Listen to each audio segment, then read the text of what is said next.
الحمد لله رب العالمين حمدا كثيرا طيبا مباركا فيه مباركا عليه كما يحب ربنا ويرضى وأشهد أن لا إله إلا الله وحده لا شريك له وأن محمدا عبد الله ورسوله صلى الله عليه وعلى آله وأصحابه ومن تبعهم بإحسان إلى يوم الدين سلا نبياتنا صلى الله عليه وسلم تاريخ يتنقاقرن ከቢዕሳ ወይም ከመላካቸው በፊት የነበረውን የአረቢያ ሁኔታና እንዲሁም የዓለም ሁኔታ ከሞላ ጎደል ዳሰናል። አሁን ቀሪውን የጃሂልያ ሁኔታ እንመለከትና ከዚያ ወደ ሲራው በቀጥታ እንገባለን ማለት ነው። ሐዳራቱ العرب በአረቢያ ምድር የነበሩ ስልጣኔዎች ምን ይመስሉ እንደነበረ ባጭሩ እንዳስሳለን። አንደኛ ሐዳራቱ ሰባ باليمن የሰባ ህዝቦች እንግዲህ ቀደም ያለ ታሪክ የነበራቸው ህዝቦች መሆናቸውን ባለፈው ተነጋግረናል። በዚያ አካባቢ ከነበሩት ስልጣኔዎች ሰይሉል ዓሪም ወይም ኃይለኛው ማዕበል የሚባለው ከመምጣቱ በፊት የነበረው የመኖች ከዝናብ ውሃና ከተለያዩ ፈሳሽ ጅረቶች ውሃ ተጠቅመው ሲያበቁ ገንብተውት የነበረው ታላቅ ግድብ የተለያዩ አዝርዕቶችን ለማምረት አስችሏቸው እንደነበረ ዳሰናል። አላህ Subhanahu Wa Ta'ala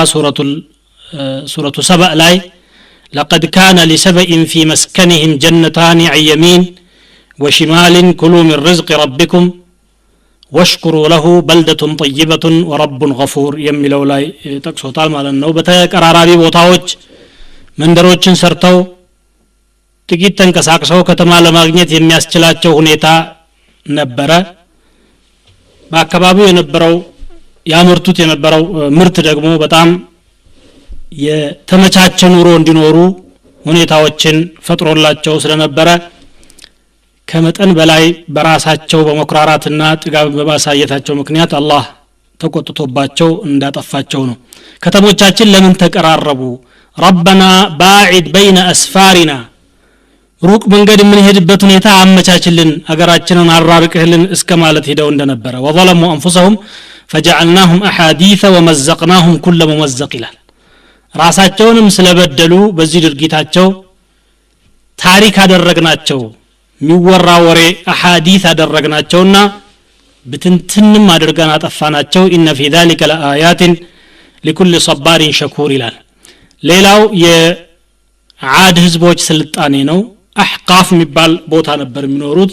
አህቃፍ ማለት ከሐድረመውት በስተሰሜን በኩል የነበሩ ናቸው። እነኚህ የዓድ ህዝቦች በጣም ጥጋበኞችና ቅንጦተኞች እንደነበሩ አላህ Subhanahu Wa Ta'ala ነብዩላህ ሁድን ልኮባቸው ሁድንም ባለመቀበላቸው መጨረሻቸው ጥፋት እንደሆነ በቁርአን ያሳያል። እነኚህ ሰዎች ጠንካራ ህንጻዎችን የመገንባት ጥበብ የነበራቸው የተለያዩ ግንባታዎችን ሲገነቡ ተራራን ቦርብረው መኖሪያ ቤቶችን ለመስራት ሁሉ የቻሉበት ጥበብ እንደነበራቸው ቁርአን ይናገራል። አትክልቶችና አዝርዕቶችንም እንደዚሁ አተብኑነ ቢኩል ሪዕን አየተን ተዕበሱን በየአካባቢው ድንቅ የሆነ ስራ ትሰራላችሁ ለጫወታ ብላችሁ ችሎታ ስላለም ብቻ እንስራ የማትኖሩበትን እያለ ይወቅሳቸዋል በቁርአን። ወተተኺዙነ መሳኒዐ ለዐለኩም ተኽሉዱን ወኢዛ በጠሽቱም ጀባሪን ሌሎችን በምትቀጡ ጊዜ ደግሞ በጭካኔ ትቀጣላችሁ። ነብዩላህ ሁድ አለይሂ ሰላም ያሏቸው ኺጣብ ነው ይሄ። ፈተቁላህ ወአጢዑን አላህን ፍሩ ለኔም ታዘዙ። ወተቁ الذي أمدكم بما تعلمون أمدكم بأنعام وبنين የምታውቁትን ነገር ሁሉ የለገሳችሁን ጌታችሁን አላህን ፍሩ። የተለያዩ እንስሳቶችንና ወንድ ልጆችንም ለግሷችሁ ጥላት የማይበግራችሁ ጠንካራዎች ሆናችሁት በአላህ ችሮታ ነውና አላህን ልትፈሩ ይገባችኋል ብለው ቢመክሯቸውና ቢዘክሯቸውም የሚመለሱ ስላልሆኑ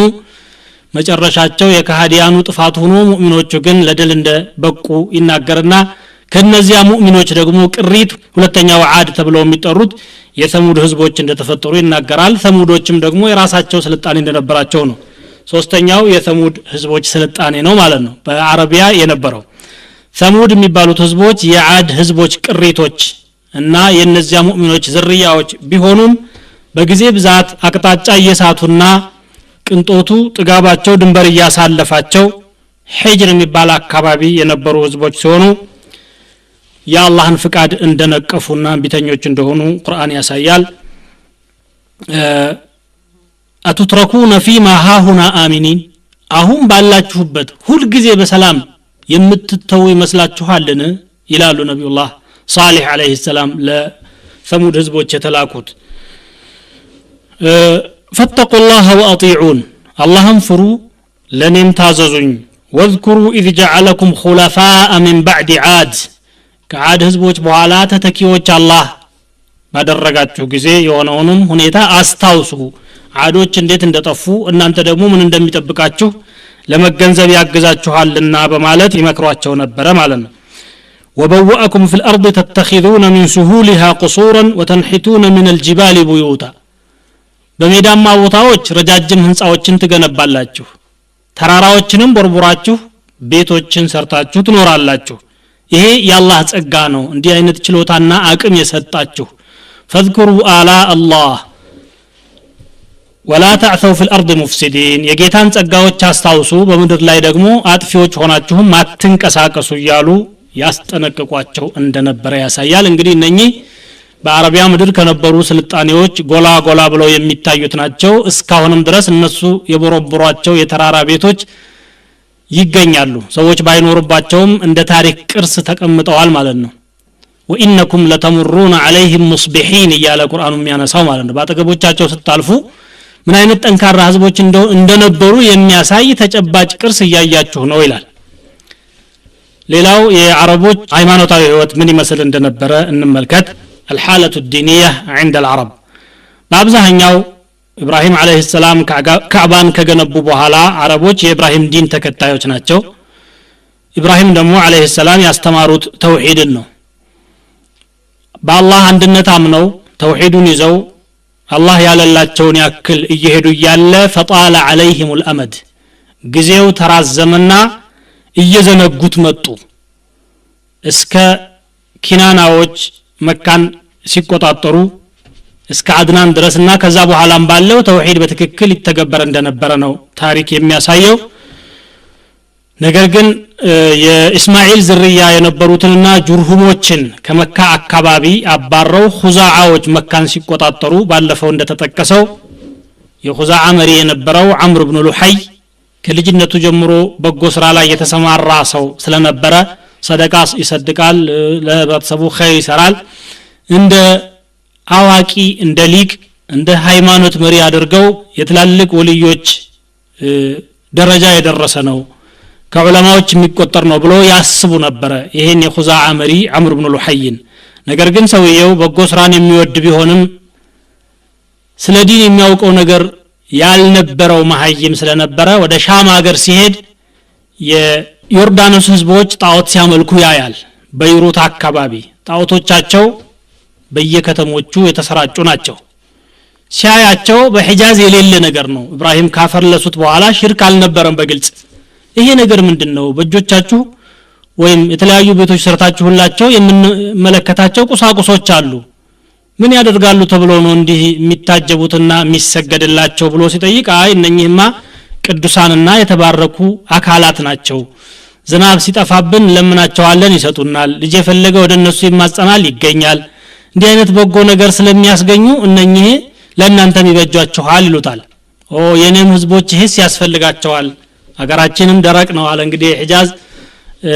በረሃማ አካባቢ ስለነበረ ማለት ነው ከዚያ ሁበል የሚባል ጣዖት ይዞ ከሻም ሀገር ወደ መካ መጣ ለመጀመሪያ ጊዜ ጣዖት መካ ሲገባ ሁበልም ካዕባ ካስገባ በኋላ ቁረይሾችን ማነው ኹዛዓዎችንና በዙሪያው የነበሩ ህዝቦችን ያንን እንዲያመልኩ አዘዛቸው እነሱም ያው መሪያችን የሚናገረው ወይም የሚሰራው ቢድዓቱን ሐሰና መልካም ቢድዓ ነው የፈጠረው በርግጥ በኢብራሂም ሃይማኖት የሌለ ቢሆንም ከሻም ሀገር እስከመጣ ድረስ ሻም የሃይማኖት ሀገር ነው የነብዮች ሀገር ነው ይሄ ነገር የተባረከ ቢሆን እንጂ ስተት አይደለም በሚል ጃሂልን ተከትሎ ሲያበቁ ያንን ጣዖት ማምለክ ጀመሩ የመካ ሰዎች ሲሰሩት ያዩ ጊዜ የሂጃዝ ህዝቦችም ተከተሉና ያንኑ መተግበር ጀመሩ እንግዲህ በየቦታው በየከተሞቻቸው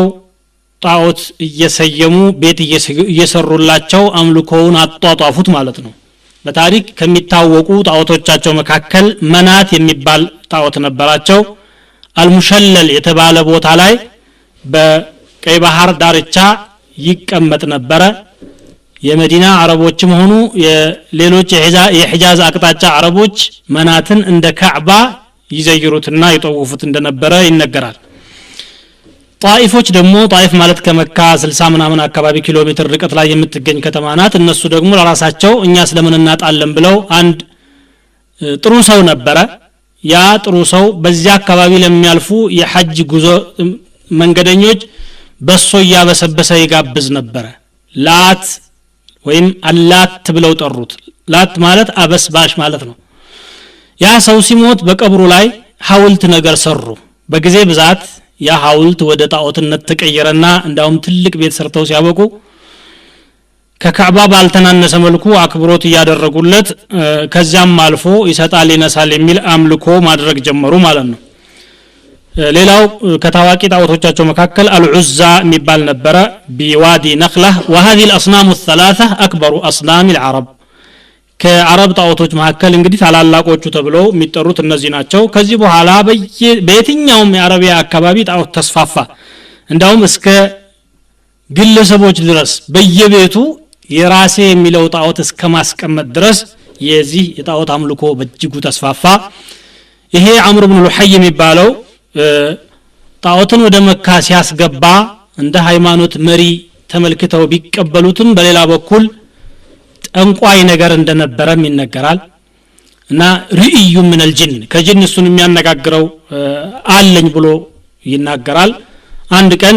ጅኑ መጥቶ አናገረኝ የኑህ ወገኖች ጣዖት ጅዳ ነው የተቀበረውና ከዚያ አካባቢ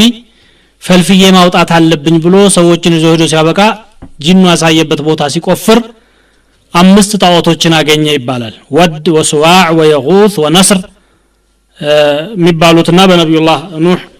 ወገኖች ሲመለኩ የነበሩትን ወይም በእነሱ ስም የተሰየመ ሊሆን ይችላል ይዞ መጣና ሐጅ ላይ ለሚመጡ የአረብ ጎሳዎች ሁሉ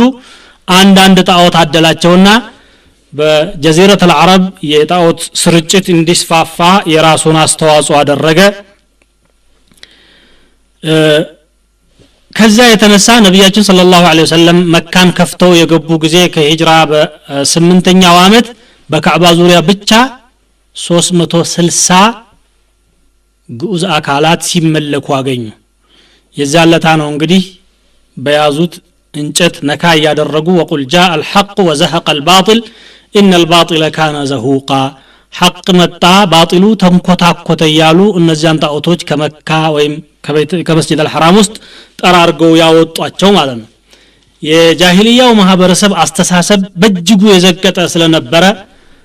አቡ ረጃ አልዑጣሪዲ የተባሉት ታቢዒዩን ከቢር እንዲህ በማለት ይገልጹታል ኩና نعبد الحجر አሉ ቡኻሪ የዘገቡት አثር ነው ይሄ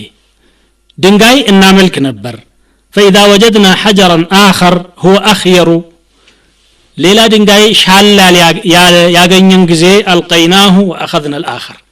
ያንን እንጥለውና ሌላውን እናነሳ ነበር አሉ እንግዲህ ድንጋይ ከድንጋይ በምን እንደተሻለም የሚታወቅ ነገር የለም ያው የሰይጣን ስራ ስለሆነ ዝም ብሎ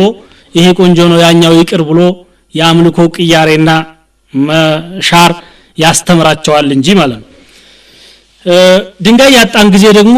አፈር እንቆልል ነበር አለ ድንጋይ ካጣን ከዚያ አምጥተን ፍየል እናልብበትና እዚያ ቦታ ሆነን ስናበቃ ዙሪያውን እየጠወፍን እናመልከው ነበር አሉ በጣዖት አምልኮ ሂደት እንግዲህ የተለያዩ የአምልኮ ስርዓቶችን አምር ኢብኑ ሉሐይ ራሱ ፈጥሮላቸው ነበር ከነዚያ መካከል አንዱ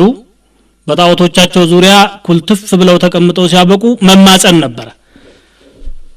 ሀብት እንዲያገኙ ልጆች እንዲሰጧቸው ጤንነት እንዲያገኙ ከጣዖቶቹ ይሰጣሉ ይነሳሉ ብለው ስለሚያምኑ ይማጸኗቸው ነበር ማለት ነው يستغيثون بها ويدعونها في الشدائد የችግር ጊዜ ይማጸኗቸዋል ይለምኗቸዋል አላህ ዘንድ አማላጆች ናቸው እነኚህ የሚል እምነት ነበራቸው ما نعبدهم الا ليقربونا الى الله زلفى አላህ ዘንድ በቀጥታ ያቃርቡን ዘንድ እንጂ ሌላ ነገር አይደለም የምናመልካቸው ይያሉ ምክንያታቸውን ቢደረድሩም አምልኮው ነበር ማለት ነው ሌላኛው በጣዖቶች ዙሪያ በካዕባ ጠዋፍ እንደሚደረገው እየተሽከረከሩ እነሱን መማጸን ሌላው አምልኳቸው ነበር ስለቶችን ለጣዖቶች ያቀርቡ ነበር ሱጁድ ያደርጋሉ ማለት በግንባራቸው ይደፉ ነበር ከዛም ሌላ ደግሞ በተለያዩ የእርድ አይነቶች ያመልኳቸው እንደነበረ ነው ወማ ذبح على النصب ብሎ አላህ በቁርአን ያስቀመጠው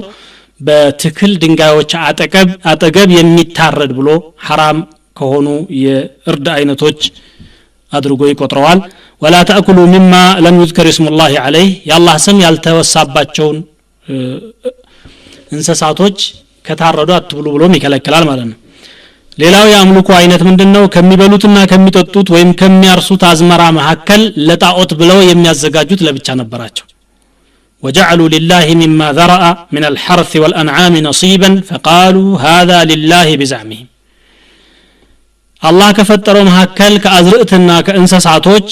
ድርሻን ለአላህ አደረጉ ለአማልክቶቻቸውም አደረጉ فقالوا هذا لله بزعمهم وهذا لشركائنا ይሄ አላህ ነው ይሄ ደግሞ ያማልክቶቻችን ነው ብለው ሲያበቁ አላህን ከነዚያ ከግዑዝ አካላት ጋር አስተካክለው አወዳድረው ድርሻ ይሰጧቸው ነበር አንዳንዴ ለአላህ ብለው የሰየሙትን አንስተው ለጣዖት ይሰጣሉ ለጣዖት የተሰየመው ግን ወደ አላህ አይመለስም فما كان لشركائهم فلا يصل الى الله وما كان لله فهو يصل الى شركائهم ስለቶችን ሲሳሉ ደግሞ ለጣዖቶቻቸው ከአዝመራም ጭምር ከእንስሳትም ያደርጉ ነበር وقالوا هذه انعام وحرث حجر لا يطعمها الا من نشاء እነዚህ እንስሳቶችና አዝመራዎቻችን እኛ ከፈለግነው ሰው ውጭ ሌላ እንዳይጠቀማቸው እገዳ የተጣለባቸው ናቸው ይላሉ ይሄን አዋጅ ያወጣሉ ማለት ነው የፈለጉትን حرام ያደርጋሉ ከነዚያ መሐከል በሂራ የሚሉት ነበራቸው ሳኢባ ወሲላ ሃም የሚሏቸው አራት የእንስሳ አይነቶች ለጣዖት የሚመደቡ ነበሩ ሳኢባ ማለት አንዲት ግመል 10 እንስቶችን በተከታታይ ከወለደች ሙሰየበቱ للإله ይላሉ ለአምላክ የተለቀቀች ናት እቺ መጓጓዣም መሆን ለሽያጭም ለምንም አገልግሎት አትሆንም ብለው ይለቋቸዋል እንዲህ አይነቱን ነገር የሚፈጥሩት እነኛ ጣዖቶችን የሚንከባከቡት ሰዎች ናቸው ሲለቀቅላቸው የጣዖቱ መብት ነውና የጣዖቱ ንብረት ነው ብለው ራሳቸው ሊጠቀሙ ነው ዘዴውን የፈጠሩት የነበረው ማለት ነው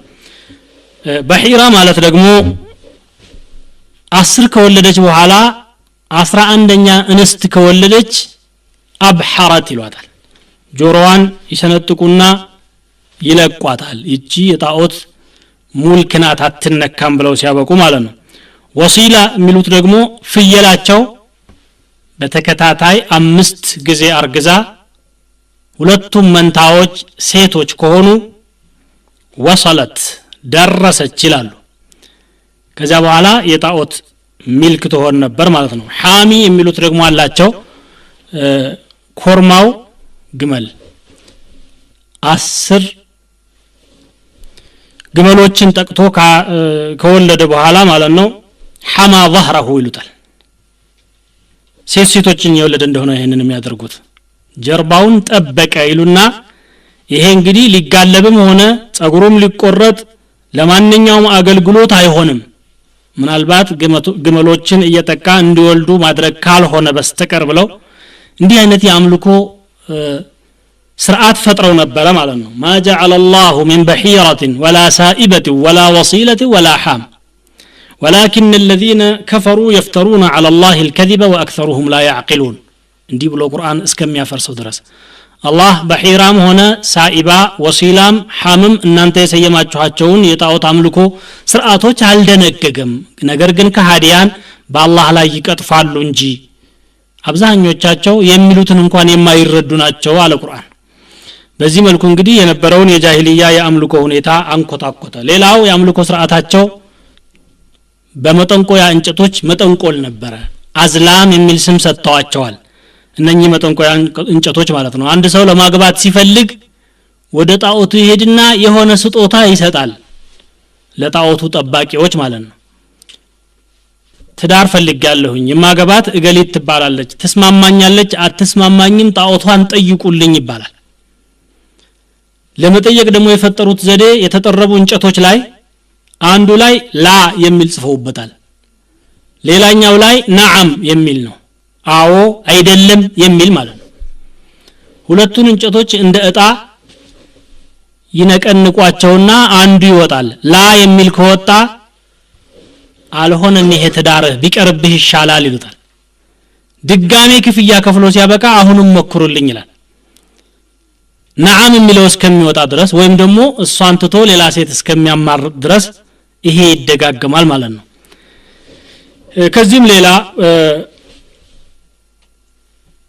ዘሩ ያልታወቀ ወይም አባቱ ነው ተብሎ የሚባለው ትክክለኛ አባቱ አይደለም ብለው የሚጠራጠሩትን ሰው ደግሞ 3 ጥርብ እንጨቶችን ያዘጋጁና አንደኛው ሚንኩም የሚል ተጽፎበታል ሌላኛው ሚን ገይሪኩም የሚል ተጽፎበታል ሌላኛው ደግሞ ሙልሰቅ የሚል ነው ጃሂልያን ሲተመልከቱት ምን እንደሚመስል ሚንኩም ማለት የናንተ አካል ነው የሚል ነው ሚን ገይሪኩም የሚል የናንተ ተወላጅ አይደለም ማለት ነው ሙልሰቅ የሚለው ጥገኛ ማለት ነው ይሄንን የተጠራጠሩትን ሰው ይዘው ሲያበቁ ወደ ጣዖቱ ይሄዳሉ የጠረባትን እንጨት ወጣ ያረግና ያ የጣዖቱ ሐላፊ ከሶስቱ ጣዖች አንዱን ያወጣል ሚንኩም የሚል ከወጣ አይ ዘርህ ተጠራጥረንበት ነበር የኛ ነህ ማለት ነው በቃ የኛ ቤተሰብ ነህ ብለው ይቀበሉታል ሚን ገይሪኩም የሚል ከወጣ በቃ አንተ የኛ ዘር አይደለህም ውጣ ተብሎ ይባረራል ሙልሰቅ የሚል ከሆነ ደግሞ ጥገኛ ነህ እንደ ዘር ባንቆጥርህም እንተባበረሃለን ሐሊፍ ትሆናለህ ይሉታል ይሄን የመሰለ አምልኮ ነበር ያለው በጃሂልያው በዛሬውም ጃሂልያ ተመሳሳዩ አለ የትኛውም ቦታ ማለት ከእስላም ውጪ ባለው ይሄ ይኖራል ሙሐመድ ያ ሙሐመድ ያ ሙሐመድ ያ ሰለላሁ ዐለይሂ ወሰለም ሙሐመድ ያ ሙሐመድ ያ ሙሐመድ ያ ሰለላሁ ዐለይሂ ወሰለም ሙሐመድ ያ ሙሐመድ ያ ሙሐመድ ያ ሰለላሁ ዐለይሂ ወሰለም እንደገና በጠንቋዎች ማመን የተለመደ የጃሂልያው ማህበረሰብ ባህሪ ነበር ካሂን የሚሉት አለ ካሂን ማለት ምስጢር የሚያውቅና የወደፊትን የሚያውቅ ነው ይላሉ እንደነሱ አስተሳሰብ ማለት አንዳንዴ ጂን ይኖረውና እንደ ጠንቋይ ነገር ሊሆን ይችላል ወይም ደግሞ የሆነ የተሰጠው ስጦታ አለው ከአምላክ በኩል ብለው ያምናሉ የነሱ አስተሳሰብ ነው ወይ ደግሞ በምልክቶችና በዘዴዎች ያውቃል አላኩል ሐል ያውቃል ብለው የሚያስቡለትና የሚያምኑበት ሰው ነው አራፍ የሚሉት የጠንቋይ አይነት ነበረ የተሰረቁ ነገሮችን ያውቃል የተደበቁ ነገሮችን ያውቃል ብለው ነው የሚያምኑት ከዛ ሙነጅም የሚሉት አለ ሙነጅም ማለት ኮከብ ቆጣሪ ማለት ነው ዛሬ በየጋዜጣው እንደሚጽፉትና እንደሚያጭበረብሩት ነው ከዚህ የተለየ አይደለም ምናልባት መጻፉና አለመጻፉ ካልሆነ በስተቀር ልዩነቱ ሙነጅም የሚሉት ኮከቦችን ያይና እንቅስቃሴያቸውን አይቶ ከዚህ ቀን ጀምሮ እንዲህ አይነት ቀን ድረስ እንዲህ አይነት አደጋ ይከሰታል በሳይንስ ላይ የተመሰረተ ሳይሆን ዝም ብሎ በዘፈቀደ ሰይጣናዊ ዘዴ የሚከብረውን የሚደህየውን የሚወለደውን የሚሞተውን እናውቃለን በዚህ ዘዴ ያሉ ያታልላሉ ማለት ነው ሌላው ጥያራ ወይም በራሪዎችን ከቤታቸው ሲወጡ በራቸው ላይ ዛፍ ካለ ሆን ብለው ያስነሷቸዋል ተነስቶ ወደ ቀኝ ከበረረ መሄድበት ጉዳይ ቀኝ ነው ማለት ነው ይሳካል ይላሉ ወደ ግራ ከበረረ አልሆነም የዛሬው መንገድ ብሎ ወደ ቤቱ ይመለሳል ይሄም የጥንቆላ አይነትና ሰይጣናዊ ስራ ነው እስላም አይቀበለውም ግን በጃሂልያ የነበረ ነገር ነው ማለት ነው خبير بنو لهب فلا تكم الغيا مقالة لهبي إذا الطير مرتي አዋቂዎች ተብሎ በዙ የሚታወቁ ጎሳዎች ሁሉ ነበሩ ማለት ነው ይሄ የጃሂልያው የአምልኮ ሁኔታ በጠቅላላ ይዘቱ እንዲህ አይነት ሲሆን የተወሰኑ የኢብራሂምን የተውሂድ አስተምህሮት ያልረሱ አናሳ ግለሰቦች ግን ነበሩ እዚያው ማህበረሰብ ውስጥ ሆነው ሽርኩን የሚቃወሙ ጣዖት አምልኮውን የሚቃወሙ አልፎ አንዳንድ ሰዎች ነበሩ እንደነ ቁስ ብኑ ሳዒደተ አልኢያዲ እንደነ ዘይድ ኢብኑ ዐምር ኢብኑ ኑፈይል እነኚህ ሰዎች ያን ህዝባቸውን ያላችሁበት መንገድ በእጅጉ የተሳሳተ ነው ኢብራሂም ያስተማረውን አስተምህሮት የማይወክል ነው ይሄን የፈጠሩት ኹዛዓዎች ናቸው ሽርክ ነው ልተውት ይገባል ብለው የሚያስተምሩ ቢሆንም አልፎ አልፎ አንዳንድ ግለሰቦች ስለነበሩና በራሳቸው አቅል ላይ ብቻ ተመስርተው ያወቁ እንጂ የወህይ ትምህርት ያላገኙ ስለነበሩ ተጽዕኗቸው በጣም የተመናመነ ነበር ሆኖም በራሳቸው በኩል ጠንካራ አቋም የነበራቸው ናቸው ከነዚያ መካከል ዘይድ ኢብኑ ዐምር ኢብኑ ኑፈይል እንዲህ ይላል ረበን ዋሂደን አም አልፍ ረብ አዲኑ ኢዛ ተقسمت الامور عزلت اللات والعزى جميعا كذلك يفعل الجلد الصبور فلا العزى أدين ولا ابنتيها ولا صنمي بني عمرو أزور ولا غنما أدين وكان ربا لنا في الدهر إذ حلمي يسير ولكن أعبد الرحمن ربي ليغفر ذنبي الرب الغفور عند جيتان لاملك ويسندن أنت عند شي يلاتشوال ላት የምትሏትንም አርቂያታለሁ ከራሴ ዑዛንም እንደዚሁ ለየትኛው አምልኮ ዓለም በረከክም ለአንድ ፈጣሪ ካልሆነ በስተቀር በርግጥ ድሮ አቅሌ ደካማ በነበረበት ጊዜ ሳልማር ሳላስተውል በፊት እነኚህን ነገሮች አመልክ ነበር ሆንም የሚባልና ሌሎችንም አምልኮች ዛሬ ግን እውነታው ስለገባኝ አንድን አላህ ረህማንን እንጂ አልገዛም ምናልባትም ጌታዬ ኃጢአቴን ይምረኝ ዘንድ ተስፋ አደርጋለሁ እኔ ከናንተ የተለየሁ ነኝ ያለ አቋሙን ይገልጽላቸው ነበር እነሱ ግን እንደ እብድ ነበር የሚቆጥሩት ይሄንን በተውሂድ ፈንጠር ብሎ ይገኝ የነበረው ሌላው ቁስ ኢብኑ ሳዒደት አልኢያድ የሚባል አንድ እንደዚሁ ታዋቂ የነበረ ሻዒር ወይም ገጣሚ ነው እንደዚሁ ጥበበኛ ዋዒዝ ሉታል መካሪ ነው በገበያቸው በአመት አንድ ጊዜ ለወር ያህል የሚቆይ ገበያ ነበራቸው ዑካዝ የሚባል እዚያ ላይ ሲሰባሰቡ ሁሉ ሸቀጡን ይዞ ሲመጣ እሱ ደግሞ ምክሮቹን ይዞ ይመጣና መድረክ ተዘጋጅቶለት ይናገር ነበር ማ አብዓደ ማ ፋት ወማ አቅረበ ማ ሁወ አት ይላል ያለፈ ምን ይርቃል ምን ያህል ይርቅ ወደፊት መጪው ደግሞ ምን ያህል ይቀርብ በእጅጉ ቅርብ እኮ ነው እናንተ አሁን ያላችሁበት መንገድ በጣም የተሳሳተ ነው እንዲሁ በዚሁ እንቀራለን ብላችሁ ታስቡ ከሆነ አላህ ፊት ስትቀርቡ ትዋረዳላችሁ ተጠንቀቁ في الذاهبين الأولين من القرون لنا بصائر لما رأيت مواردا للموت ليس لها مصادر ورأيت قومي نحوها يمضي الأصاغر والأكابر لا يرجع الماضي إلي ولا من الحاضرين غابر أيقنت أني حيث صار القوم صائر ያለፉት የማይመጡ ያሉት ወደዛው የሚጓዙ ትውልድ ከትውልድ ወደ ሞት የሚሄድ መሆኑን ስመለከት ጊዜ እኔም ወደዛ መሆኔን አረጋግጫለሁ ስለዚህ የማይሆን ነገር አላህን የሚያስከፋ የሽርክ ስራ ሰርቶ መሄድ አግባብ እንዳልሆነ አምናለሁኝ ያለ ይመክራቸው እንደነበረ ይነገራል ማለት ነው እንግዲህ በጀዚረት አልዓረብ የነበሩ አምልኮች አንደኛው ይሄ የሽርክ አይነት ሲሆን ሌላው የይሁዲ እምነትም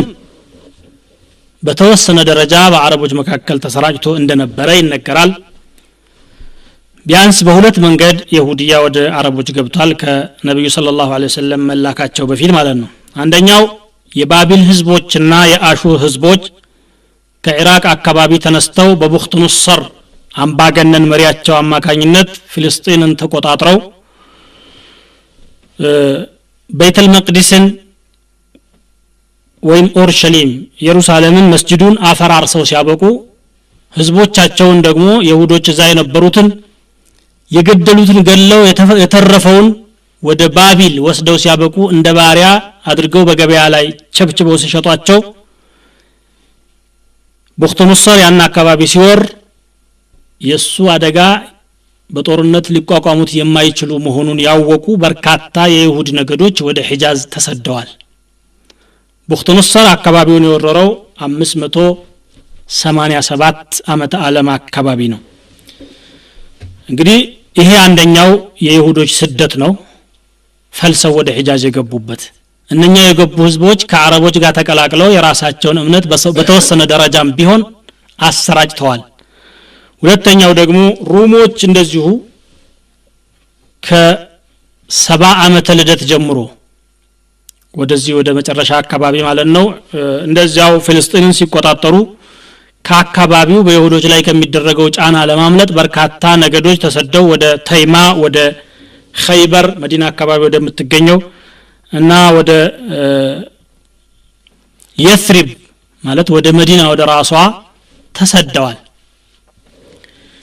ተሰደውም ሳይቀሩ አካባቢውን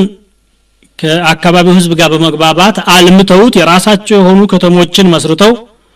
ሃይማኖታቸውንም ከሞላ ጎደል አሰራጭተው በአካባቢው የነበሩ ፖለቲካዊ እንቅስቃሴዎች ላይ የራሳቸው የሆነ ተጽዕኖ ለማሳረፍ ችለዋል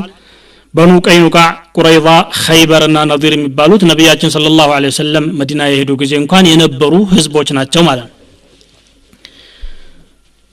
ወደ የመን የገቡበትን ሁኔታ ባለፈው ፕሮግራም ጠቅሰናል ይሁዲያ እንዴት እንደገባ የየመን መሪው ተባን አስዓድ አቡ ከሪብ የሚባል የነበረ ወደ መዲና ወይም ወደ ምስራቁ ዓለም እየሄደ በመዲና አጠገብ ሲያልፍ ሁለት ይሁዶችን ሊቃውንቶች አግኝቶ በእነሱ አማካኝነት እምነቱን ተቀብሎ በየመን የተቻለውን ያክል ለማስፋፋት እንደሞከረ ተመልክተናል ወደ የመን የገባው በ523 ዓመተ ልደት አካባቢ ነው የይሁዶች እምነት ማለት ነው ሌላው ነስራንያ ነው ክርስትና ወደ አረቢያ የገባው በሁለት መንገድ ነው አንደኛው በሐበሾች የመንን መውረር አማካኝነት ኢትዮጵያውያን የመንን ሁለት ጊዜ ወረዋል ባለፈው እንደተነጋገርነው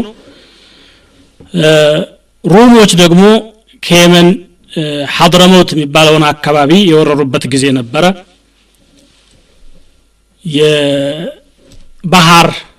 የንግድ እንቅስቃሴን ለመቆጣጠር ይመቻቸው ዘንድ ነው ሐድረሞትን የወረሩት ሩሞች ነገር ግን በሃይማኖቱ በኩል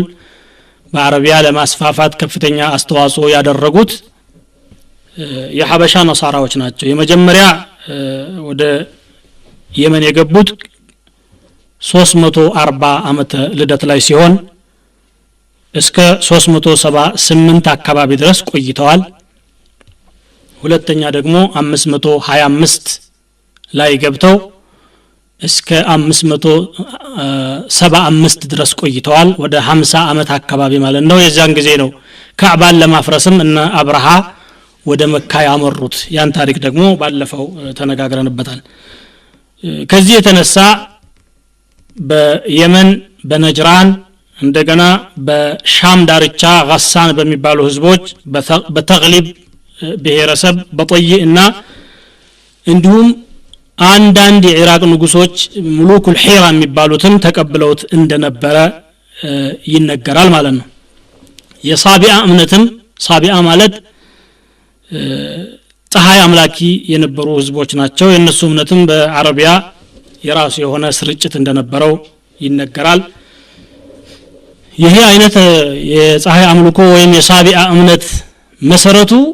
ከባቢል ህዝቦች ነው የተነሳው ወይም ከልዳንይን ተብለው ከሚጠሩት የነብዩላህ ኢብራሂም ወገኖች ማለት ነው የነሱ ታሪክ ዛሬ በቁፋሮ በሚደረገው ጥናት በርካታ መረጃዎች ተገኝተዋል ማለት ነው ኩፋ አካባቢ ወይም ዛሬ ነጀፍ ተብሎ በሚጠራው ሺዓዎች በሚበዙበት አካባቢ ነበረ የነበረው ከዛ ተነስቶ ወደ ጀዚረቱል አረብ በየመን አካባቢና በተለያዩ አካባቢዎች የተወሰነ ስርጭት እንደነበረው ይታወቃል ነገር ግን እነኚህ እምነቶች ወደ አረቢያ ቢገቡም በህዝቡ ላይ የነበራቸው ተጽዕኖና ባህሉንና ልማዳቸውን የመቀየሩ አቅም ደካማ ነበር ምክንያቱም የነብዩላህ ኢብራሂም እምነትን በጀህል ምክንያት ድራሹ እየጠፋ እየተመናመነ ጣዖት አምልኮ ቦታውን ተክቶታል ይሁዶችም ቢሆኑ ራሳቸው ጠንክረው ያልያዙትንና ሰርዘው ደልዘው ያበላሹትን እምነት ነበር ለሌላ ለማስፋፋት የሞከሩትና እንደገና በሌላ በኩል ሌሎችን በበታችነት ስለሚመለከቱ ሰፊው ህዝብ ሊቀበላቸው አልቻለም እምነታቸውን እኛ ቅዱስ የአምላክ ህዝቦች ነን نحن شعب الله المختار ብለው ያምናሉ ይሁዶች እስከዛሬም ድረስ ያለው አቋማቸው ይሄ ነው ይሄም ነው ደግሞ በአለም ላይ ቁጥራቸው አናሳ እንዲሆን ያደረገው ስርጭታቸው እየተመናመነ እየደከመ ስለሚሄድና ሌሎችም ህዝቦች መሃል እየገቡ ስለተዋጡ ነስራንያ በቁጥር ብዛት የማይናቅ ቢሆንም በአረቦች ላይ የነበረው ተጽዕኖ በጣም ደካማ ነው ምክንያቱም ነስራንያ የሚያስተምረው ዓለምን መተው ነው በመንፈስ ለመምጠቅ የሚደረግ ሙከራ ነው እነሱ ደግሞ ህይወታቸው ሁሉ በወረራና በዘመቻ በጡንቻ ላይ የተመሰረተ ነው ከነሱ ወግና ልማድ ጋራ በብዙ ስላልሄደ ለም يتناسب مع طراز المعيشة التي كان يعيشها العرب ስለዚህ ስርጭቱ ያን ያክል የተስፋፋ አልነበረም ሆኖም በአለም ላይ የነበሩ እምነቶች ሁሉ ወደ ጀዘረቱል አረብም የመስፋፋት እድል ገጥሟቸው እንደነበረ ይታወቃል ማለት ነው ማህበራዊ ህይወታቸው ምን ይመስል ነበር የሚለውን ደግሞ እንመልከት ብንል አረቦች ባህላቸውንና ከአባት ከአያቶቻቸው የወረሱትን ከሚገባው በላይ ያከብሩታል በጣም የተጋነነ ጉሉው ያለበት የአባት ውርስ አድናቆት ነበራቸው ኢና ወጀድና አባአና على امه وإنا على آثارهم مقتدون አባቶቻችን በሆነ ነገር ላይ ሲጓዙ አይተናቸዋልና እኛ የፈለገው ጥፋት ይሁን እንጂ እነሱን ፈለግ ተከትለን ከመጓዝ ምንም ነገር ሊመልሰን አይችልም እንቀጥልበታለን የሚል ነበር ያላቸው አቋም ከዚህ የተነሳ በዘር የመኩራት ባህሪ ራሳቸውን ከፍ ማድረግ የተለመደ ባህሪያቸው ነው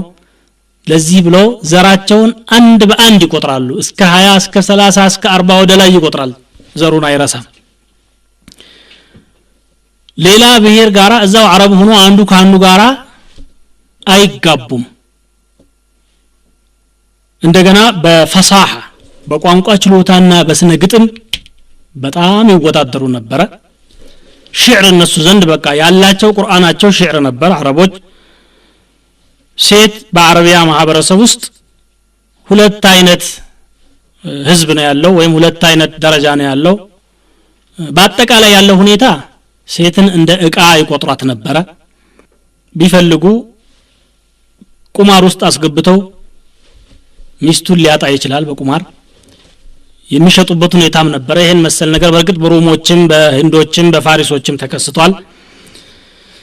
ልጅ አባቱ ከሞተ የአባቱን ሚስት ያልወለደችው ማግባት ይፈቅዱ ነበር ቁርአን መጥቶ ሲያበቃ ወላ ተንኪሑ ማነከሐ አባኡኩም አባቶቻችሁ ያገቧቸውን አታግቡ እናቶቻችሁ ማለት ናቸው ብሎ እስከሚከለክል ድረስ ሴት ልጅ መውለድን እንደ ነውር አድርገው ይቆጥሩት ነበር ምክንያቱም ዘመቻ የማይሄድና ተዋግቶ ሙርኮ የማያመጣ ምን ያደርጋል ብለው በዝቅተኝነት ስለሚመለከቷቸው ወዕደል በናት ሴቶችን ከነ ህይወት መቅበር የሚባል የጃሂልያ ልማድ ነበራቸው ስሜን ታስጠፋለች የማይሆን ነገር ሰርታ ባል ካላገኘች ብሎ ሲያበቃ ሴት ልጅ ስትወለድለት ከነ ህይወቷ በጭካኔ ይቀብር ነበር ይሄ ዘግናኝ የሆነ ታሪክ ነው واذا بشر احدهم بالانثى ظل وجهه مسودا وهو كظيم ሴት ተወለደችልህ ሲባል ፊቱ ጥቁር ይላል አላህ በቁርአን ያስቀመጠው ነው ይሄ ወንዶችንም አልፎ ወንድ ልጅ ሲወለድላቸው የሚቀብሩ ነበሩ ይሄ ደግሞ ከኢኮኖሚ አኳያ ነው ልጅ ከበዛ ኢኮኖሚ ይቃወሳል እንቸገራለን ብለው ይቀብሩ እንደነበረ በብዛት የማይከሰት ቢሆንም አልፎ ነበረ ይሄንን ቁርአን አንስቶታል ወላ ተቅቱሉ አውላደኩም خشيه املاق نحن نرزقكم واياهم ልጆቻችሁን ድህነት ፈርታችሁ አትግደሉ እኛንን ሲሳይ የምንሰጠው ብሎ ቁርአን የነበረውን ባህል እስከሚያፈርሰው ድረስ ማለት ነው የሴቶች ቦታ እንዲህ የዘቀጠና የወደቀ ነው ቢባልም የታላላቆቹ ወይም በነሱ አጠራር አህራር ወይም አሽራፍ ብሎ የሚጠሯቸው ሰዎች ሴቶች ግን የተለየ ክብር ነበራቸው ቢፈልጉ ብሔረሰቡን እንዳለ አሰባስበው የሰላም አደራዳሪዎች የሚሆኑበት ሁኔታ ነበር ቢፈልጉ ደግሞ ጎሳን ከጎሳ የሚያጋጩበትና የሚያናቁሩበት ሁኔታም ነበር አኽላቃቸው ስነ ምግባራቸውስ ምን ይመስል ነበር እንግዲህ ጃሂልያ ብሎ ነው የሚጠራው ቁርአን ከኢስላም በፊት ወይም ከነብዩ ሰለላሁ ዐለይሂ ወሰለም መላክ በፊት የነበረውን ታሪክ ጃሂልያ ማለት ድንቁርና ማለት ነው ቃሉ ሲተረጎም በቀጥታ ድንቁርና ውስጥ ያለ ህዝብ የተሻሻለና ጥሩ የሚባል ስነ ምግባር ይላበሳል ተብሎ አይጠበቅም ስለዚህ ኸምር ወይም አስካሪ መጠጥን መጠጣት የተለመደና እንደ ጥሩ ነገር አድርገው የሚቆጥሩት ነገር ነበር ቁማር ተስፋፍቶ ይገኝ ነበር ጦርነት እርስ በርስ ጎሳ ከጎሳ ይጋጭ ነበር መንገድ ላይ መንገደኞችን እየጠበቁ መዝረፍና መቀማት በሰፊው ይታይ ነበር ዘረኝነት ሰፍኖ የሚታይ የነበረ ነገር ነው ግፍ ደም ማፍሰስ በቀል ገንዘብ መቀማት የቲሞችን መበደል አራጣ ወይም ወለድ መብላት ስርቆት ዝሙት ተስፋፍቶ ይገኝ ነበር በርግጥ ዝሙት ተስፋፍቶ ይገኝ ነበር ቢባልም በባሪያዎቹ መሐከል የነበረ እንጂ አህራሮቹ በፍጹም አይሰሩም ነበር ዝሙትን ይሄንን ደግሞ ቡኻሪ ያለው የአቡ ሱፊያን ሐዲስ ያመለክታል የአቡ ሱፊያን ባለቤት አወተዝኒ الحرة አለች ቁርአኑ ወላ የዝኒና ሚል ሲመጣ ዚና እንዳይሰሩ ሴቶች ሚል ሲመጣ ለመሆኑ ጨዋ የሆነች ሴት ዚና ትሰራለች እንዴ ይሄ ነገር የት አካባቢ ነው የሚከሰተው እኛ እኮ አናውቀውም ነው ያለችው እውነታንም ነበር አልነበረም በአህራሮች መካከል ባሪያዎች ብለው የመደቧቸው የህብረተሰብ ክፍሎች ነበሩ እነሱ ናቸው ይሄንን እንደ ስራም የሚሰሩት እንደውም አንዳንዶቹ ዝሙት ሰርተው ሲያበቁ ለባለቤቶቻቸው ገንዘብ እንዲያስገቡ የሚገደዱም ነበሩ ቁርአን መጥቶ እስከሚከለክል ድረስ ወላ ትክሪሁ ፈታያቲኩም على البغاء ان اردنا تحصنا እነሱ ከመጥፎ ነገር መጠበቅን እየፈለጉ እናንተ አታስገድዷቸው የሚለው ወህይ እስከመጣ ድረስ ማለት ነው እንዲህ አይነት መጥፎ ባህሪዎች አሉ ቢባልም ደግሞ መልካም የሚባሉ ጥሩ ነገሮች ደግሞ አልጠፉም ጨርሰው እንደውም በሚያስደንቅ መልኩ ከጃሂልያ ማህበረሰብ ይሄ አይጠበቅም አሁን ሙስሊም ነኝ የሚለው ላይ እንኳን የማይገኙ ድንቅ ስራዎች ሰርተው ደግሞ የተገኙበት ሁኔታ አለ ለምሳሌ ቸርነት አረብ ሲባል የመጨረሻ ቸሮች ናቸው ከጃሂልያ ጀምሮ خلق متأصل فيهم እንግዳ ሲመጣበት አንድ ግመል ብቻ ያለው ሌላ ሚላስ የሚቀመስ የሌለው ሰው ለእንግዳው ሲል ያችን አንዷን ግመል አርዶ ሲያበቃ ጠብሶ እስከ ማቅረብ ድረስ የሚሄድበት ቸርነት እንደነበራቸው ይነገራል ሀብት ያላቸው ደግሞ ከሰውም አልፈው ለእንስሳቶችም ምግብ ያዘጋጁ ለበራሪዎችና ለአዋፋትም ጭምር ይሰጡ እንደነበረ ይነገራል ማለት ነው እዳ ያለበት ወይም ነፍስ ገሎ ሲያበቃ የነፍስ ዋጋ መክፈል የተገደደ ኃላፊነት እየወሰዱ እኛን ከፍልልሃለን ብለው በመቶ የሚቆጠሩ ግመሎችን ይሰጡ እንደነበረ ይታወቃል ኸምርን ወይም አስካሪ መጠጥን የወደዱትም ለቸርነት ታነሳሳለች ብለው ያስባሉ በእነሱ አባባል የቸርነት ምንጭ ናት ይላሉ وإذا شربت فإنني مستهلك مالي وعرضي وافر لم يكلمي የጠጣሁ ጊዜ ገንዘቤን አጠፋዋለሁ እንጂ ክብሬ አይነካም ይላል ገንዘቡን ጠጥቶ በዛ ነሻጣ መስጠቱን እንደ ችሮታ አድርገው ስለሚያስቡ ስለዚህ የወይን ተክልን ከርም ብለው ይጠሩታል ቸርነት ማለት ነው የቸርነት ምንጭ ናት ኸምር ይሰሩ የነበሩት ከዚያ ላይ ስለነበረ ቢንቱል ከርምም ይሏታል ሌላው መልካም ባህሪያቸው አልወፋኡ ቢልዓህድ ቃልን ማክበር ቃል ከገቡ የፈለገ ቢሆን ቃል ማፍረስ ከነሱ የማይጠበቅና ፈጽሞ የማይሰሩት ነገር ነበር ቤታቸው ቢፈርስ አገራቸው ቢቃጠልና ልጆቻቸው ቢገደሉም እንኳን ቃል አያፈርሱም የፈለገው ይምጣ እንጂ ይሄ ለየት ያለ ወፋ ቢልዓህድ ከዳተኝነት አልነበራቸውም ማለት ነው ሌላው ዒዘቱ ነፍስ በራስ በጣም መተማመንና ራስን ዝቅ ለማድረግ ባህሪ ነበራቸው ማንንም ሰው ወደ ታች ሊይዛቸውና ሊጨፈልቃቸው የሚፈልግ ካለ እሻይሉ ይዋጋሉ ይፋለማሉ እንጂ እንደውም ከድንበር ያለፈ ከወሰን ያለፈ ጀግንነት ነበር ተሐውር የሚባል ማለት ተሐውር ማለት በቃ ስርዓት አልበኝነት ያለበት ጀግንነት በትንሽ ነገር ጦርነት እስከማወጅ ድረስ የሚሄዱ ነበሩ ማለት ነው አንድ ነገር ደግሞ ክብር ያጎናጽፋል ይጠቅማል ብለው ካሰቡ የፈለገ አደጋ የሚያስከትል ቢሆንም ወደ ኋላ አይሉም ይሄም ደግሞ መንፈሰ ጠንካራነት ነበራቸው አልፎ ቢሆንም ቻይነት ነበራቸው እንግዲህ ቁጣኝነት ጦረኝነትና ቻይነት አብረው የማይሄዱ ነገሮች ናቸው ሆኖም ከመካከላቸው ደግሞ ህልም ያላቸው ሰዎችም ነበሩ ወይን ካነት አዚዘተን فيهم لفرط شجاعتهم ድንበር ያለፈ ጀግንነት ስለነበራቸው ማለት ነው እንግዲህ ሌላው السذاجة البدوية ገጠሬዎች ናቸው የስልጣኔ ብዙ አልነበረም የነበሩ ስልጣኔዎችም ተንኮታኩተው ጠፍተዋል ከዛ የተነሳ በዙሪያቸው ያሉ ህዝቦች ያላቸው ስልጣኔና ፍልስፍና አልነበራቸውም ህንዶች በቃ ፍልስፍና አላቸው ጠለቅ ያለ ሩሞች እንደዚሁ ግሪኮች ግብጾች የተለያዩ ህዝቦች በዙሪያቸው ያሉት አፍሪካውያንም እንደ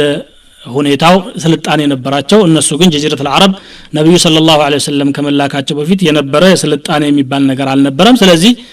የዋህነትና ውስብስብ ያልሆነ ህይወት መኖር ይታይባቸው ነበር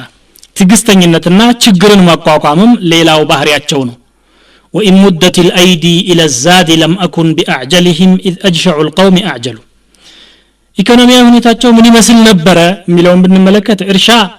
በጀዚረቱል አረብ የተመናመነ ነገር ነው መሬታቸው በረሃማ ስለሆነ በየመን ዳርቻና በሻም ዳርቻ የተወሰኑ የለሙ አካባቢዎች ቢኖሩም አረቢያ በረሃ ለእርሻ አመች አልነበረም ኢንዱስትሪ ወይም እደ ጥበባትም የረባ አልነበራቸውም ደካማዎች ናቸው የነበረው ንግድ ነበረ ንግድ እንግዲህ በተለይ ቁረይሾች ከሻምና ከየመን የሚገኙ ምርቶችን ወደ ሒጃዝ ያመጣሉ ያንዱንም ወደ አንዱ ያቀባብላሉ በዚህ ኑሯቸው በተወሰነ ደረጃ የተሻለና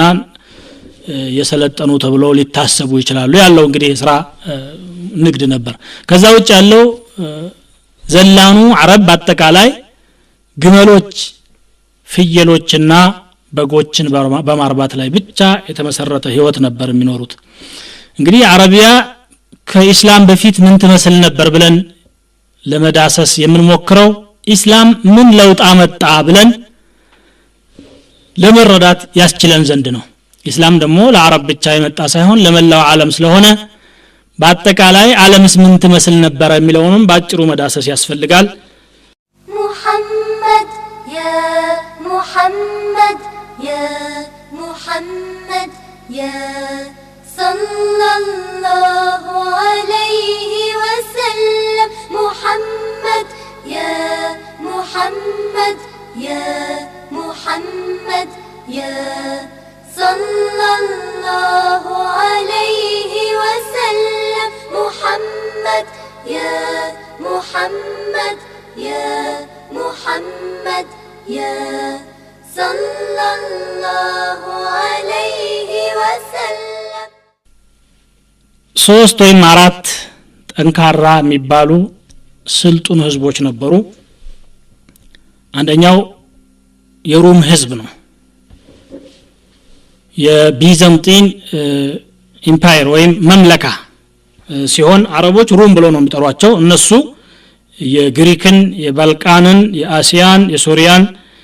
የሰሜን አፍሪካን ህዝቦች ሁሉ በአጠቃላይ ጨፍልቀው አንድ መንግስት መስርተው ጠንካራ ይባሉ የነበሩ ሀያሎች ናቸው ሮሞች በዚያን ወቅት ከ395 ዓመተ ልደት ጀምሮ እስከ 1453 ድረስ የሮሞች መምለካ ቀጥሏል ረጅም እድሜ ያለው ማለት ነው በ1453 ቁስጥንጥንያ ከተማ በዑስማንያ የቱርክ ሙስሊሞች እስከምትያዝ ድረስ ማለት ነው በዚህ መሃል እንግዲህ እነኚህ ህዝቦች ሰፋ ያለ ግዛት ስለነበራቸው የተለያየ ባህልና የተለያየ አምልኮ ወይም እምነት የነበረውን ህዝብ ነበር የሚያስተዳድሩት በርግጥ ንጉሶቹ ነሳራዎች ስለነበሩ የራሳቸውን እምነት አሰራጭተዋል በግዛታቸው ማለት ነው ግን በሰፊው ይታይ የነበረው ራህባንያ ወይም ዓለምን ትቶ በመንፈስ ለመምጠቅ የሚደረግ ጉዞ ነበረ መሪዎቻቸው ደግሞ ህዝቦቻቸውን ከሚገባ በላይ ይጨቁኑ ነበረ ግብጽን ይቆጣጠራሉ ግብጾች በራሳቸው ፍቃድ ሮሞች የራሳቸው እምነት ተከታዮች የሆኑት ይውጡልን ብለው ሙስሊሞችን ለማስገባት ምክንያት የሆነው ያ ግፍ ነው ይሰሩት የነበረው የራሳቸውን መሪዎች ጠልተው የትኛውም ባዕድ መሪ ቢመራን ይሻለናል እስከሚሉ ድረስ ማለት ነው ግብር ያበዛሉ ህዝቦቻቸውን በቃ እንደሚታለብ እንሰሳ ማለት ብቻ ነበር የነበረው ሁኔታ በእምነት በኩል ደግሞ ለብዙ ቡድን ተከፋፍለው በንጉሱ አማካኝነት የተለያዩ ሃይማኖታዊ ክርክሮች ይደረጉ ነበር ኢሳ ምንድነው አምላክ ወይስ የአምላክ ልጅ ወይስ የሶስቱ አባላት እንዴት ነው ተብሎ ሲያበቃ ለብዙ ቡድኖች ተከፍለው ጋትሊክ የሚባል መሪ ነበራቸው ወይም ያሁኑን ካቶሊክ የሚመራ ማለት ነው ያዕቆብያ የሚባል ነበረ የዛሬውን ኦርቶዶክስ የሚወክል ማለት ይቻላል እንደገና ደግሞ አሪዮስ ነበረ እሱም የራሱ ቡድን አለው ክርስቶስ ሰው እንጂ አምላክ አይደለም ብሎ ነው የሚያስተምረው እሱ የተወሰነ እንግዲህ እንደ እስላም አመለካከት የእስልምናን አቋም ያራምድ እንደነበረ ነው የሚታመነው እንዲህ አይነት እርስ በርሳቸው የተጨቃጨቁና አንድ አቋም ላይ ለመድረስ ያልቻሉበት ሁኔታ ነበረ ከዛ በተቃራኒ ደግሞ በጫዋታና በቅንጦት በጣም የተዘፈቁ የተለያዩ አስገራሚ የሆኑ ስራዎችን ይሰሩ የነበሩ ህዝቦች ናቸው በጎናቸው ደግሞ የፋሪሶች መምለካ አለ የኢራኖች ማለት ነው ኢራንና ሩም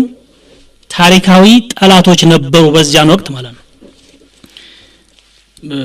ይሄም ሀያል መንግስት ያም ሀያል ስለነበረ እንደ ቅርብ ጊዜው ሩሲያና የምዕራቡ ዓለም እነዚህ ደግሞ ኢራንና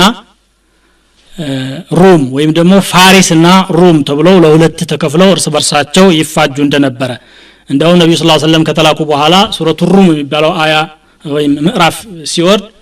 ሁለቱ ሲጋጩ ሙስሊሞች ወደ ክርስቲያኖች ወግነው እንደነበረና ይደግፏቸው እንደነበረ ቁርአኑ ያሳያል غلبت الروم في ادنى الارض وهم من بعد غلبهم سيغلبون في بضع سنين لله الامر من قبل ومن بعد ويومئذ يفرح المؤمنون بنصر الله ينصر من يشاء በሚል በተከታታይ አያው እንደሚያሳየው ማለት ነው እነኚህ ሩሞች ማነው ፋሪሶች የራሳቸው ሆነ በፍልስፍና ላይ የተመሰረተ አምልኮና እምነት ነበራቸው የሃይማኖት መሪዎቻቸው ዘራዱሽት የሚባል ነበር ማኒ የሚባል ነበር የነሱ እምነት ባጭሩ የዓለማችን ፈጣሪ ሁለት ናቸው ብለው ያምናሉ አንደኛው የብርሃን አምላክ ይባላል ሌላኛው የጨለማ አምላክ ይባላል በእነሱ ማለት ነው የጨለማ አምላክ ሁሉ ጊዜ ተንኮል ነው የሚሰራው ይላሉ የብርሃን አምላክ ደግሞ ሁሉ ጊዜ በጎ ነገር ነው የሚሰራው ይሄ ሞቱ እልቂቱ ጨለማው ረሃቡ ችግሩ ይሄንን የሚፈጥረው የጨለማ አምላክ ነው ጥጋቡን ምቾቱን ሀብትን ጤንነትን የሚሰጠው ደግሞ የብርሃን አምላክ ነው ይሉና ሁለት አመልክቶችን ተቃራኒ አድርገው ያፋጃሉ እንደነሱ አመለካከት ይሄ ነበር ያለው ከዚህ ለመውጣት ደግሞ ዘራዱሽትና ማኒ ሁለት አቅጣጫ ነው ያዙት ዘራዱሽት መጀመሪያ የነበረ ፈላስፋ ነው እሱ ምን ይላል የጨለማ አምላክ ከሚሰራው ተንኮል ለመዳን ራስን ማሰቃየት ያስፈልጋል ማግባት አያስፈልግም መብላት አያስፈልግም ሰው ራሱ ከዚህ ምድር የሚጠፋበትን ሁኔታ ማመቻቸት አለበት የሚል ፍልስፍና ነው ያለው ማንም ይሄንን ተከትሎ ቢሄድም ከሞላ ጎደል ይነቅፈዋል ከዛ በኋላ ይልቅ መዝደክ የሚባል ደግሞ በእጅጉ ከዚህ ተቃራኒ የሆነ አቋም ይዞ መጣ የብርሃንና የጨለማ አምላክ የሚለውን ይቀበለዋል ግን እዚህ ዓለም ላይ ከተንኮል ለመዳን ሙታኡል ሐያት الدنيا የዱንያን ጥቅም ማንኛውንም እንደፈለክ መጠቀም አለበት حرام حلال የሚባል የለም ከእህትህም ከባለቤት ማን ነው ከእናትህም ከማንንም ጋራ መገናኘት ትችላለህ የሚል ሌላ የዛ ተቃራኒ ፍልስፍና ነው ደግሞ ይሄ ይዞ የመጣው ሁለቱ መሐከል ፍጭት ነበረ መዝደቅ መጨረሻ ላይ ቁባዝ በተባለ ንጉስ አማካኝነት ተወሰነ የነገሰ ቢሆንም እንደገና ሌላ ሻቡር የሚባል መጥቶ ገድሎታል እምነቱ ግን አልጠፋም በውስጣቸው እስካሁንም ያንን እምነት የሚያራምዱ ሂንድና ቻይና እንደገና ጃፓን አካባቢ አልጠፉም ማለት ነው ይሄን አቋም የሚያራምዱ የጨለማና የብርሃን አምላክን የሚያምኑ ማለት ነው ሌላው ህንድን ብንመለከት ከኢስላም በፊት ምን ተመስል ነበር ጥበብ ነበራቸው በህክምና በስነ ፈለክ በፍልስፍና እና በተለያዩ በሂሳብ ትምህርት የተሻሉ የሚባሉ ህዝቦች የነበሩ ቢሆንም ከስድስተኛው የልደት ምዕተ ዓመት ጀምሮ እየተምዘገዘጉ መጡ በቤተ አምልኮዎቻቸው ሳይቀር ፈሳድ ይሰራጫል ሴት ዕቃናት ለቁማር ትቀርባለች እንደፈለጉ ይሸጣል ባሏ ከሞተ ማግባት እድል የላትም ዛሬም የህንዱ እምነት ከዚህ የተለየ አይደለም ባሏ ከሞተ ለባሏ ያላትን ፍቅር ለመግለጥ ራሷን እስከ ማቃጠል ድረስ መሄድ ነበረባት ይህን ማህበረሰብ ሶስት ደረጃ ነበራቸው ጠበቀቱል ከሃና የሃይማኖት መሪዎች የሚባሉ እነሱ ቅዱሳን ናቸው ሰው ቢገሉ ወንጀል ቢሰሩ ምን ቢሉ የአምላክ ልጆች ስለሆኑ መነካት የለባቸውም ብለው ያስባሉ ሪጃሉል ሐርብ የሚባሉ አሉ የጦርነት ጀግኖች ወይም ተዋጊዎች ወታደሮች ማለት ነው በእነሱ አጠራር ሸተሪ ተብለው ይጠራሉ የመጀመሪያዎቹ በራሂማ ይባላሉ የሃይማኖት መሪዎቹ ሶስተኛው ቡድን ሪጃሉል ፊላሐቲ ወትጃራ የንግድና የግብርና ሰዎች ተብለው ይጠራሉ ዊሽ የሚል ስም ሰጥተዋቸዋል ሪጃሉል ኺድማ የአገልግሎት ሰራተኞች እንደ ባሪያዎች ማለት ነው እንግዲህ የመጀመሪያው ከአራቱ ቡድኖች የሃይማኖት መሪዎች ተብለው የሚጠሩ የነበሩት ቅዱሳን ናቸው የፈለጉትን ቢሰሩ አይጠየቁም አራተኛው ሾደር ተብሎ የሚጠራው ክፍል ደግሞ የመጨረሻ ዝቅተኛ ህዝብ ነው ፈጣሪ ከግሩ ነው የፈጠራቸው ብለው ያምናሉ እንደነሱ አመለካከት ማለት ነው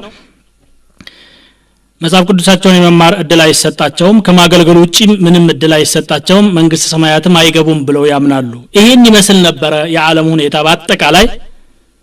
ኢስላም ከመጣ በኋላ ምን አይነት አቅጣጫ እንዳስያዘው የምንመለከተው ይሆናል እንግዲህ አሁን በአጠቃላይ ሁኔታ አረቦችም ሆኑ ከአረብ ውጪ ያለው ዓለም ምን ይመስል እንደነበረ ተመልክተናል አፍሪካም ቢሆን እንግዲህ ከዚህ ያልተለዩ የጣዖት አምልኮዎች በግማሹ በሮማውያን ቁጥጥር ስር የነበረ ነው ተወሰነው ደግሞ በምስራቅ አፍሪካ አካባቢ ያለው በሐበሻና ሌላው የራሱ የሆነ ጠንካራ መንግስትና ኃያል ተብሎ የሚታሰብ መምለካ ቢኖረውም ነሳራዎች ናቸው በእምነት ደረጃ ይሄ ነበር ያለው ማለት ነው ከዚህ በኋላ ወደ ነብያችን ሰለላሁ ዐለይሂ ወሰለም ቤተሰብ እንመለስና ከልደቱ በፊት የሳቸው ቤተሰብ ሁኔታ ምን ይመስል እንደነበረ እንመልከት የነብዩ ሰለላሁ ዐለይሂ ወሰለም ቤተሰቦች ሃሺማውያን ተብለው ይታወቃሉ የሃሺም ቤተሰቦች ስለሆኑ የሳቸው አያት ሃሺም ይባላል ሃሺም ኢብኑ አብዲ መናፍ ሃሺም ሀብታም ነበረ ተሰሚነት ያለውና ክቡርም ሰው ነበረ ሐጃጆችን የተለያዩ ግብዣዎችን አድርጎ ለመጀመሪያ ጊዜ ፈሪድ የሚባል ምግብ ይጋብዛቸው የነበረ ሰው ነው ሃሺም ባለ ጊዜም በጣም የተከበረ ነው ሲሞትም አረቦች ሁላቸውም ነው ያለቀሱለት አምሩ الذي حشم الثريد بمكة عشم الثريد لقومه قوم بمكة مسنتين عجاف سنت إليه الرحلتان كلاهما سفر الشتاء ورحلة الأصياف ሁለቱን የጉዞ የንግድ ስርዓቶች የመሰረተውም ሃሺም ነው በቀዝቃዛ ጊዜ ወደ የመን በሙቀት ጊዜ ወደ ሻም ሙቀት ቀዝቃዛ ሀገር ስለሆነ ማለት ነው እንዲጓዙ አድርጎ እንዲህ አይነት የንግድ ፕሮግራም ቀይሶላቸው ቁረይሾችን ይመራ የነበረ ሰው ነው ሃሺም በዚህ ሁኔታ እያለ አንድ ጊዜ ተነስቶ ሲያበቃ ወደ ሻም ሀገር ለንግድ ይሄዳል ሶሪያ ማለት ነው ሲሄድ በየስሪብ ወይም በመዲና አጠገብ ያልፋል መዲና አረፈና ሰልማ የምትባል ሴት ያገባል በኑ አዲይ ኢብኑ ነጃር ተብለው የሚታወቁ የአንሳር ቤተሰቦች ናቸው የሰልማ ቤተሰቦች እሷን ያገባና የተወሰነ ጊዜ እሷ ጋር ይሰነብታል ከዚያ ተነስቶ ለንግዱ ወደ ሻም ይሄዳል ፍልስጤም ይገባና ጋዛ ሲደርስ ሞት ይጠልፈውና እዛ ይሞታል የሃሺም ቤተሰቦች ሃሺም ወጥቶ ሻም ሀገር መሞቱን እንጂ መዲና ላይ ማግባቱን አያውቁም ሴትየዋ ግን ጸንሳ ነበር ወለደችና ሸይባ ብላ ጠራችው ሸይባ ማለት ሽበት ማለት ነው ልጁ ሲወለድ ገና ጸጉር እንደበቀለለት ነጭ ጸጉር አናቱ ላይ ስለነበረ በዛ የተነሳ ሸይባ ብላ ተጠራዋለች ቤተሰቦቹ ሳያውቁ እዛው ያድግና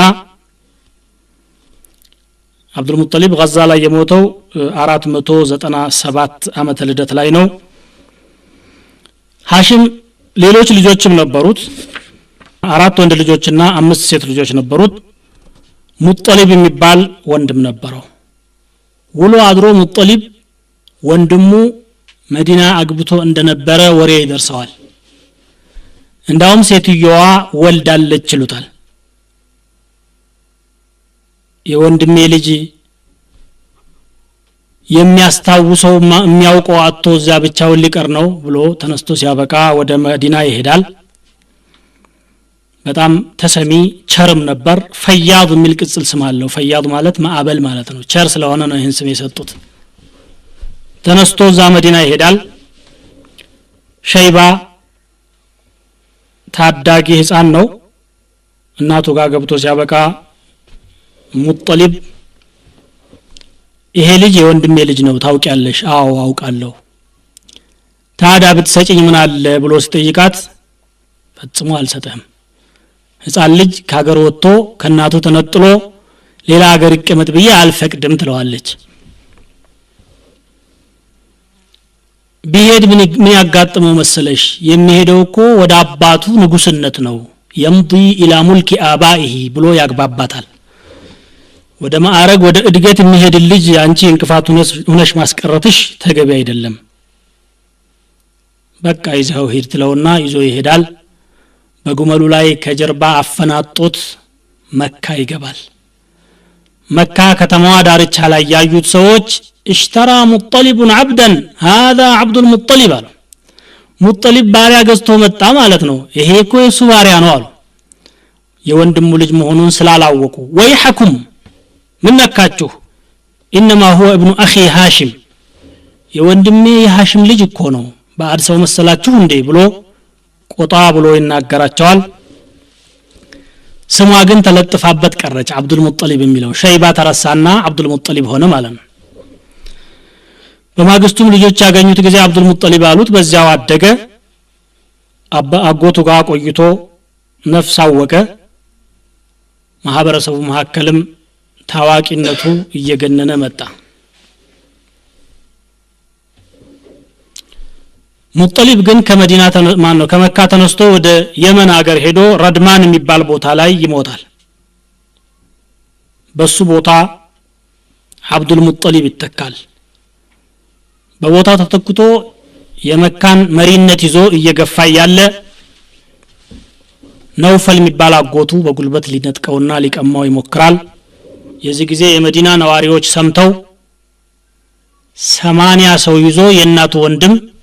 አዲይ የሚባል ሰው ይመጣና አብጣህ የተባለች ቦታ ያርፋል ዳርቻ ላይ ግባ እንጂ المنزل يا خال ቤት እንግባ አጎቴ ሲለው አልገባም حتى القى نوفلن ካላገኘው አልገባም ይላል ነውፈል ካዕባ አጠገብ ቁጭ ብሎ ያስጠራዋል ካዕባ ሄዶ ሲያበቃ 80 ሰዎችን ይዞ አናቱ ላይ ቆሙ ድንገት ሰይፉን መዘዘና ይችን ሰይፍ አንተ አናት ላይ ያሳርፋለሁ ወይ ለወንድሜ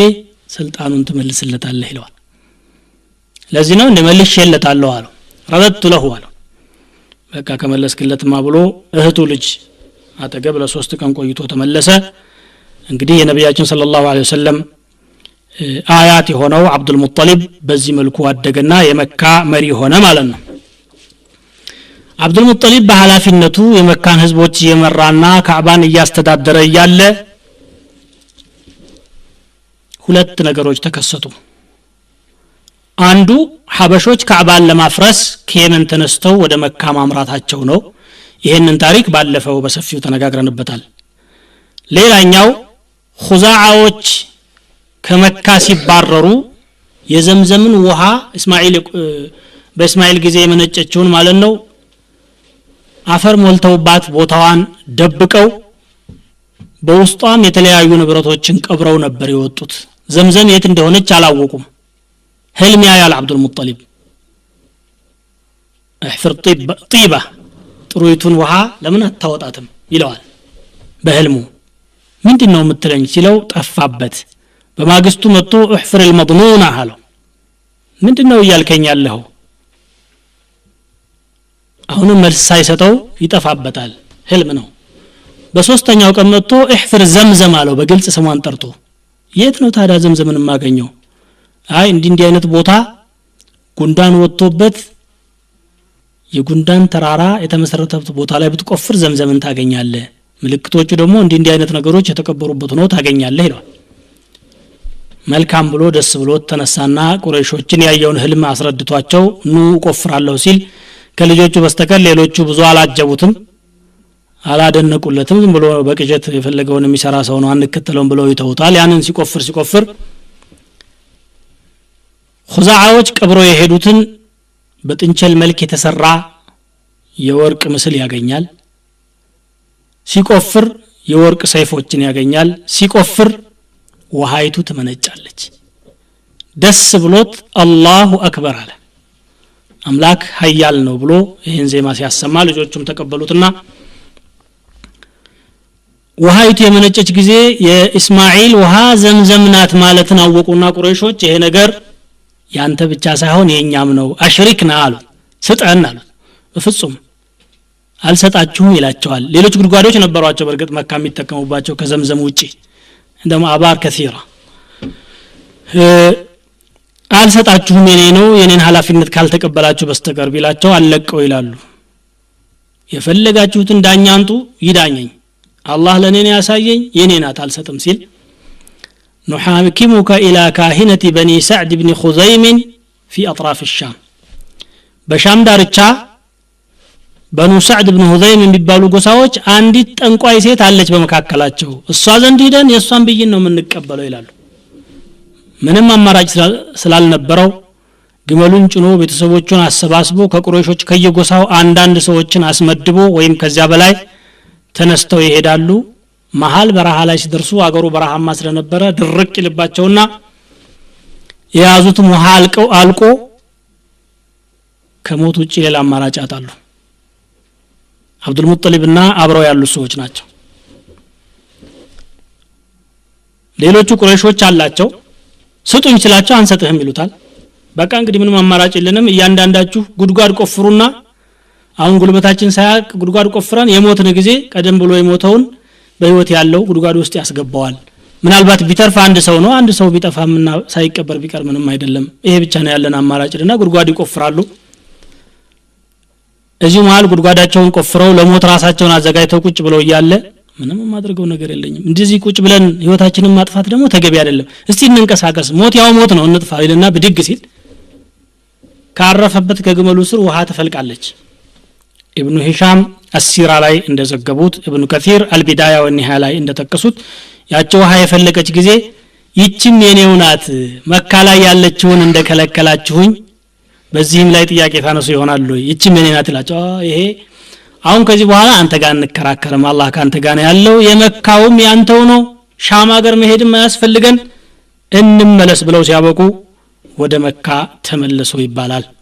ከዛ በኋላ እንግዲህ የመካ መሪ አብዱል ሙጠሊብ ሆኖ ሲያበቃ ቀጠሉ የዛሬውን ፕሮግራም እዚህ ላይ እናቆማለን ነስአሉላህ عز وجل بأسمائه الحسنى وصفاته العلى أن يوفقنا لما يحب ويرضى وصلى الله وسلم وبارك على نبينا محمد وعلى